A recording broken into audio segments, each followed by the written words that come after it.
ಎಸ್ಡಿಪಿಐಯ ಅಭ್ಯರ್ಥಿಯಾಗಿ ಅಫ್ಸರ್ ಕೊಡ್ಲಿಪೇಟೆಯನ್ನು ಈ ಬಾರಿ ಚುನಾವಣೆಯಲ್ಲಿ ಇಳಿಸಿದ್ದಾರೆ. ಇದರ ಉದ್ದೇಶ ಏನು ಅಂತ ಜನ ಕೇಳ್ತಿದ್ದಾರೆ. ಅಂದ್ರೆ ಈ ಬಾರಿನೇ ಏನಕ್ಕೆ ಎಸ್ಡಿಪಿಐ ದಾವಣಗೆರೆ ಬೈ ಎಲೆಕ್ಷನ್ ಅಲ್ಲಿ ಇಳಿದಿದೆ ಅಂತ. ನೋಡಿ, social democratic party of India ಕೇವಲ ಚುನಾವಣೆ ಬಂದಾಗ ಮಾತ್ರ ಅಲ್ಲ, ವರ್ಷದ 365 ದಿನವೂ ಕೂಡ ಇಲ್ಲಿರುವಂತಹ SC, ST, ಮೈನಾರಿಟಿ, OBC, ಮಹಿಳೆಯರು, ರೈತರು, ಮಕ್ಕಳು, ವಿದ್ಯಾರ್ಥಿಗಳ ಪರವಾಗಿ ಹೋರಾಟ ರಂಗದಲ್ಲಿರುವಂತಹ ಪಕ್ಷ. ಇನ್ನು ಚುನಾವಣೆ ಇದು ಪೊಲಿಟಿಕ್ಸ್ ನ ಇದು ಪ್ರಜಾಪ್ರಭುತ್ವದ ಹಬ್ಬ. 5 ವರ್ಷಕ್ಕೊಮ್ಮೆ ಮಾತ್ರ ಚುನಾವಣೆ ಬರುವಂತದ್ದು. ಚುನಾವಣೆಗಳಲ್ಲಿ ನಾವು ಈ ಬಾರಿ ಕಂಪೀಟ್ ಮಾಡಿರುವಂತದ್ದು ಜನಸೇವೆಗಾಗಿ.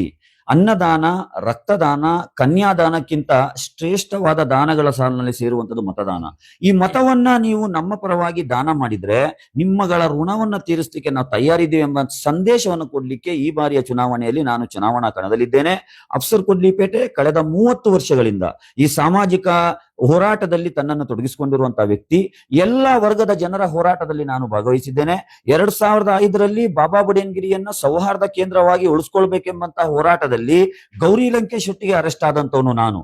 ಅದೇ ರೀತಿ ದಿನೇಶ್ ಕನ್ಯಾಡಿಯ ಹತ್ಯೆ ಆದಾಗ ದಕ್ಷಿಣ ಕನ್ನಡ ಜಿಲ್ಲೆಯ ಬೆಳ್ತಂಗಡಿಯಿಂದ ಮಂಗಳೂರಿನ ಜಿಲ್ಲಾಧಿಕಾರಿ ಕಚೇರಿವರೆಗೆ ಪಾದಯಾತ್ರೆ ಮಾಡಿದವನು ನಾನು.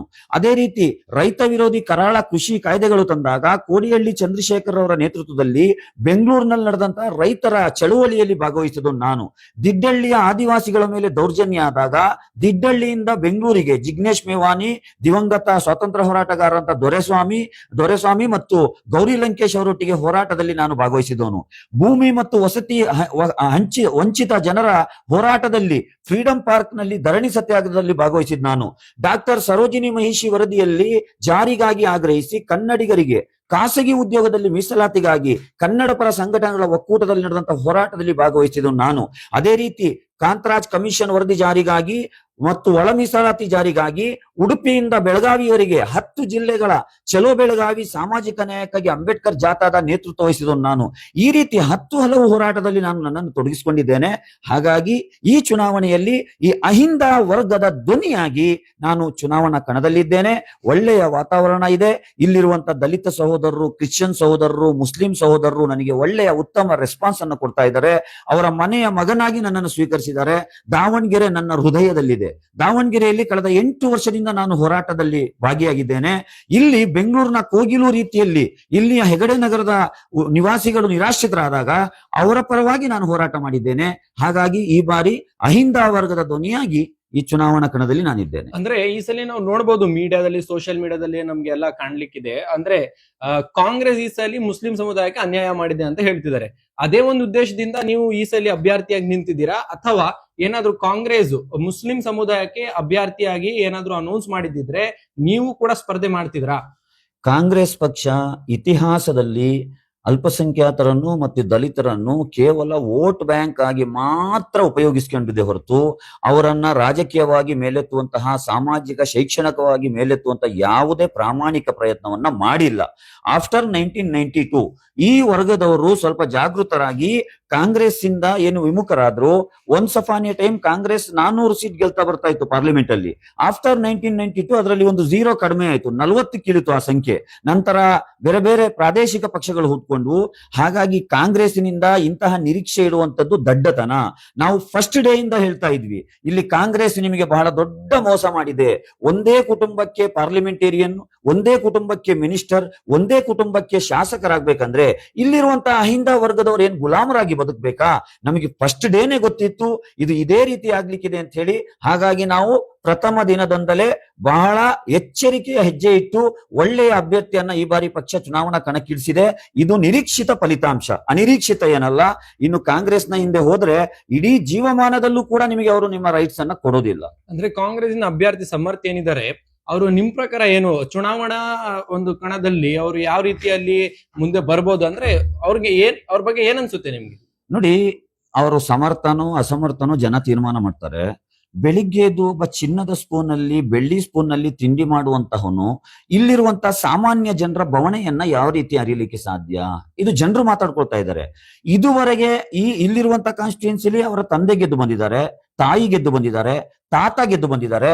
ಯಾವುದೇ ಸಮಸ್ಯೆಗೆ ಪರಿಹಾರ ಕಾಣಲಿಲ್ಲ. ಇಡೀ ಕ್ಷೇತ್ರದಲ್ಲಿ ನಾನು ಸುತ್ತಾಡದೆ 40 ಹಳ್ಳಿಗಳು ಬರ್ತದೆ. ಈ 40 ಹಳ್ಳಿಗಳ ಅವಸ್ಥೆ ಯಾವ ರೀತಿ ಇದೆ ಅಂದ್ರೆ ಒಮ್ಮೆಯೂ ಕೂಡ ಅವರ ಮನೆ ಬಾಗಿಲಿಗೆ ಮತ ಕೇಳಲಿಕ್ಕೆ ಬಂದೇ ಇಲ್ವಂತೆ ಯಾವುದೇ ಅಭ್ಯರ್ಥಿ. ನಾನು ಅವರ ಮನೆ ಬಾಗಿಲಿಗೆ ಮತ ಕೇಳಲಿಕ್ಕೆ ಹೋದಾಗ ಅವರು ಆಶ್ಚರ್ಯರಾಗ್ತಾರೆ. ಚುನಾವಣೆಯಲ್ಲಿ ಅಭ್ಯರ್ಥಿಗಳು ಕೂಡ ಮನೆಗೆ ಮತ ಕೇಳಲಿಕ್ಕೆ ಬರ್ತಾರಾ ಅಂತೇಳಿ ಆಶ್ಚರ್ಯಚಕಿತರಾಗಿ ನೋಡ್ತಾ ಇದ್ದಾರೆ. ಹಾಗಾಗಿ ಈ ಬಾರಿ ಜನರು ಒಂದು ಬದಲಾವಣೆಯನ್ನ ಬಯಸ್ತಾ ಇದ್ದಾರೆ. ಈ ಕ್ಷೇತ್ರದಲ್ಲಿ ಒಂದು ಡಿಗ್ರಿ ಕಾಲೇಜ್ ಇಲ್ಲ, ಒಂದು ಇಂಜಿನಿಯರಿಂಗ್ ಕಾಲೇಜ್ ಇಲ್ಲ, ಒಂದು ಎಂಪ್ಲಾಯ್ಮೆಂಟ್ ಸೆಂಟರ್ ಇಲ್ಲ, ಒಂದು ಮಲ್ಟಿ ಸ್ಪೆಷಾಲಿಟಿ ಹಾಸ್ಪಿಟಲ್ ಇಲ್ಲ, ಒಂದು ಗಾರ್ಮೆಂಟ್ಸ್ ಇಲ್ಲ. ಇಲ್ಲಿ 2 ಮಾಫಿಯಾಗಳಿವೆ. ಒಂದು ಶಿಕ್ಷಣ ಮಾಫಿಯಾ, ಇನ್ನೊಂದು ಎಜುಕೇಶನ್ ಇದು ಮೆಡಿಕಲ್ ಮಾಫಿಯಾ. ಈ 2 ಮಾಫಿಯಾಗಳು ಇದೇ ಕುಟುಂಬದ ಕಪಿಮುಷ್ಟಿಯಲ್ಲಿವೆ. ಹಾಗಾಗಿ ನನ್ನ ಕನಸಿದೆ, ಈ ಕ್ಷೇತ್ರದ ಜನರು ಕೂಡ ಮನುಷ್ಯರೇ, ಇವರಿಗೂ ಕೂಡ ಬದುಕುವ ಹಕ್ಕಿದೆ, ಬದುಕುವ ಆಸೆ ಇದೆ. ಇಲ್ಲಿಯ ಮಕ್ಕಳು ಇಲ್ಲಿ ಒಳ್ಳೆಯ ಶಿಕ್ಷಣವನ್ನ ಕೊಟ್ರೆ ಡಾಕ್ಟರ್, ಇಂಜಿನಿಯರ್, ಸೈಂಟಿಸ್ಟ್ ಗಳಾಗ್ತಾರೆ. ಇಲ್ಲಿ ಒಳ್ಳೆಯ ಆರೋಗ್ಯ ಕೊಟ್ರೆ ಇವರ ಆರೋಗ್ಯ ಮಟ್ಟ ಸುಧಾರಿಸುತ್ತೆ ಎಂಬಂತಹ ಕನಸನ್ನ ನಾನು ಹೊತ್ತು ಈ ಬಾರಿ ಇವರ ಪ್ರತಿನಿಧಿಯಾಗಿ ನಾನು ಈ ಚುನಾವಣಾ ಕಣದಲ್ಲಿದ್ದೇನೆ.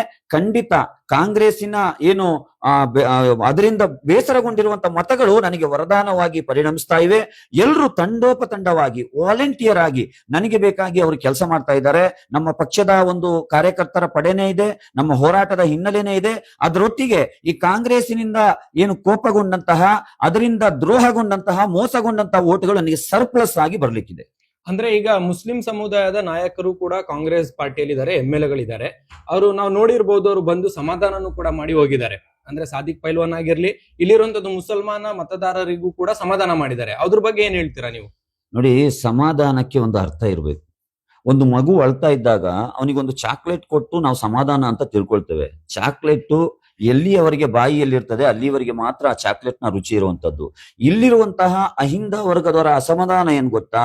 ಅವರ ಅಸಮಾಧಾನ, ನಮ್ಮ ಕ್ಷೇತ್ರ ಡೆವಲಪ್ ಆಗ್ಲಿಲ್ಲ, ನಮ್ಮ ಆರೋಗ್ಯ ಮಟ್ಟ ಸುಧಾರಿಸಲಿಲ್ಲ, ನಮ್ಮ ಶೈಕ್ಷಣಿಕ ಮಟ್ಟ ಸುಧಾರಿಸಲಿಲ್ಲ. ಸೌತ್ ಇಂದ ನಾರ್ತ್ ಅಲ್ಲಿ ಎಲ್ಲಾ ಡೆವಲಪ್ಮೆಂಟ್, ಸ್ಮಾರ್ಟ್ ಸಿಟಿಯ ಕೋಟಿಗಟ್ಟಲೆ ಅನುದಾನ ಬಂದಿದೆ, ಸೌತ್ಗೆ ಅದು ಬರ್ತಾ ಇಲ್ಲ. ಈ ಅಸಮಾಧಾನವನ್ನ ಒಂದು ಚಾಕ್ಲೇಟ್ ಬಿಸ್ಕೆಟ್ ಕೊಟ್ಟು ಶಮನ ಮಾಡ್ಲಿಕ್ಕೆ ಸಾಧ್ಯ ಇಲ್ಲ. ಜನರು ನೈಜವಾದಂತಹ ಅವರ ನೋವನ್ನ ನನ್ನ ಹತ್ರ ತೋಳ್ಕೊಂಡಿದ್ದಾರೆ. ಈ ಬಾರಿ ಒಂದು ಬದಲಾವಣೆಯನ್ನ ಬಯಸ್ತಾ ಇದ್ದಾರೆ. ಅದು ಒಂದು ಚಾಕ್ಲೇಟ್ ಬಿಸ್ಕೆಟ್ ಕೊಡೋ ಮುಖಾಂತರ ಯಾರೋ ಬೆಂಗಳೂರಿಂದ ಬಂದು ಇಲ್ಲಿ ಅವರಿಗೆ ಸಮಾಧಾನ ಮಾಡಿ ಹೋದ್ರೆ ಇವರು ಸಮಾಧಾನ ಆಗೋರಲ್ಲ. ಅವರ ಪರಿಸ್ಥಿತಿಯನ್ನು ನೋಡಿ ನಾನು ನೋಡಿದ್ದೇನೆ, ಇವರ ಗಲ್ಲಿಗೆ ಸುತ್ತಾಡಿದ್ದೇನೆ. ದಾವಣಗೆರೆಯ ಜನರ ನೋವು ನನ್ನ ಹೃದಯದಲ್ಲಿದೆ, ಕಣ್ಣೀರು ಬರ್ತಾ ಇದೆ. ನಾನು ಹೆಗಡೆ ನಗರದ ನಿರಾಶ್ರಿತರ ಟೆಂಟ್ ಗಳನ್ನ ನಿನ್ನೆ ವಿಸಿಟ್ ಮಾಡಿ ಬಂದೆ. ಹಾವು ಬರ್ತಾ ಇದೆ, ಚೇಳು ಬರ್ತಾ ಇದೆ, ಕರೆಂಟ್ ಇಲ್ಲ, ನೀರಿಲ್ಲ. ಅವರಿಗೆ ಯಾವ ಸಮಾಧಾನವನ್ನು ಮಾಡ್ತೀರಾ ನೀವು? ಸಮರ್ಥ್ ಪರವಾಗಿ BZ ಜಮೀರ್ ಅಹಮದ್ ಖಾನ್ ಕ್ಯಾಂಪೇನಿಂಗ್ ಮಾಡ್ಲಿಕ್ಕೆ ಬರ್ತಾ ಇಲ್ಲ. ಅದ್ರ ಬಗ್ಗೆ ನೀವೇನ್ ಹೇಳ್ತೀರಾ? ನೋಡಿ, ಕಾಂಗ್ರೆಸ್ ಪಕ್ಷದಲ್ಲಿರುವಂತಹ ಅಲ್ಪಸಂಖ್ಯಾತ ನಾಯಕರು ಕೂಡ ಒಳಗಿಂದೊಳಗೆ ಅವರಿಗೂ ಕೂಡ ಕೊತ ಕುದಿತಾ ಇದೆ. ಅವರು ಆದ್ರೆ ಏನ್ ಹೆಲ್ಪ್ಲೆಸ್ ಆಗಿದ್ದಾರೆ.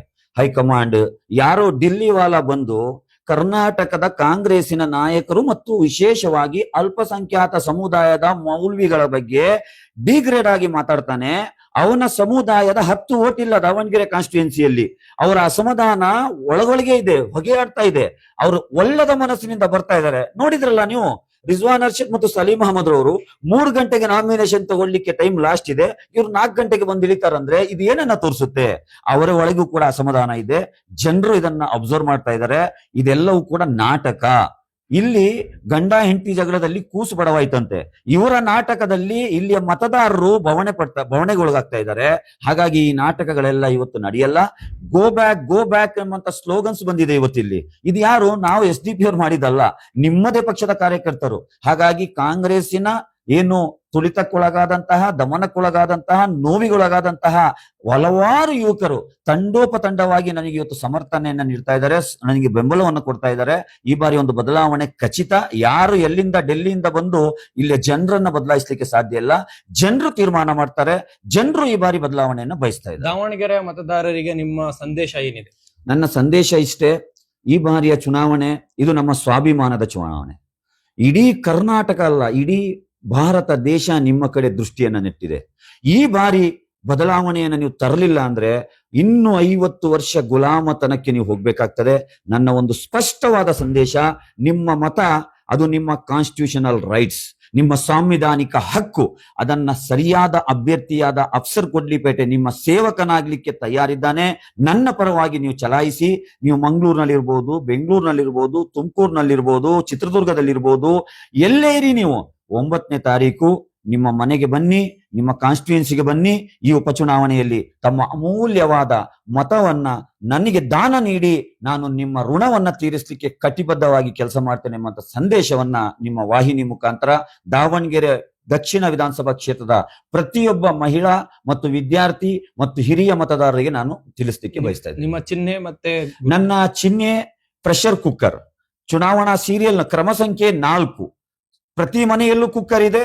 ಆ ಕುಕ್ಕರಿಗೆ ನೀವು ಪ್ರೆಷರ್ ಅನ್ನ ಕೊಡಿ. ನಿಮ್ಮ ಪರವಾಗಿ ವಿಧಾನಸಭೆಯಲ್ಲಿ ನಾನು ಸೀಟಿಯನ್ನ ಊದ್ತೇನೆ, ನಿಮಗೆ ಧ್ವನಿಯಾಗಿ ನಾನು ಕೆಲಸ ಮಾಡ್ತೇನೆ. ಸೀರಿಯಲ್ ನಂಬರ್ 4 ಪ್ರೆಷರ್ ಕುಕ್ಕರಿಗೆ ತಮ್ಮ ಅಮೂಲ್ಯವಾದ ಮತವನ್ನ ನೀಡಿ ನನಗೆ ಜಯಶೀಲರನ್ನಾಗಿ ಮಾಡಬೇಕಾಗಿ ವಿನಂತಿಸಿಕೊಳ್ತೇನೆ. ಧನ್ಯವಾದಗಳು.